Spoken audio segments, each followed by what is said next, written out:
Halo teman-teman, pada kesempatan kali ini kami kelompok 11 akan memberikan tips belajar yang efektif di masa pandemi.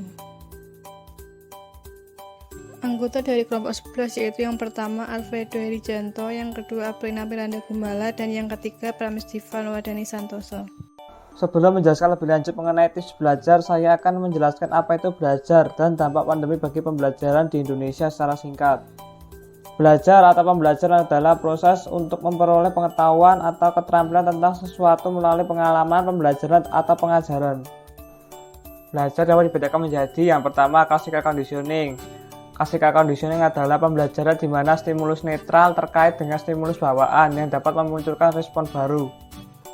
Yang kedua, operant conditioning. Operant conditioning adalah pembelajaran melalui proses penguatan perilaku opera atau penguatan positif atau negatif yang mengakibatkan perilaku tersebut dapat berulang kembali atau menghilang sesuai keinginan yang bersangkutan. Observational learning. Observational learning adalah pembelajaran dari pengamatan dan peniruan perilaku orang lain.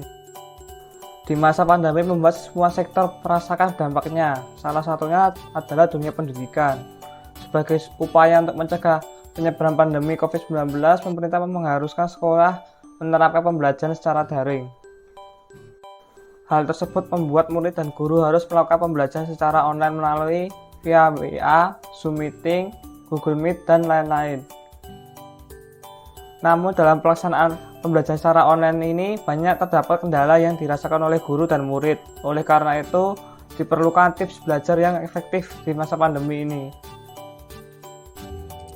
Tujuan: memberikan tips belajar yang efektif selama pandemi sehingga dapat dilakukan dalam kehidupan sehari-hari.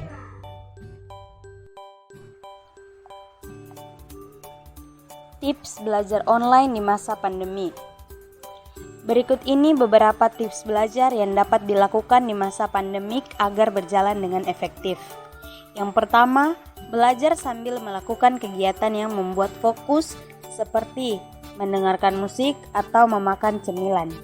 Yang kedua, melakukan refreshing, misalnya menonton film, memelihara hewan peliharaan, merawat tanaman, atau membaca buku. Yang ketiga, memisahkan tempat belajar dengan kamar tidur. Dengan memisahkan ini, siswa akan cenderung fokus ke pelajarannya, tidak akan ingin untuk rebahan di tempat tidur. Yang keempat, agar tetap fokus dalam pembelajaran selama pandemi ini, siswa harus bisa menjaga kesehatan tubuh dan mental, misalnya dengan makan makanan yang bergizi, olahraga yang teratur, dan beristirahat yang cukup.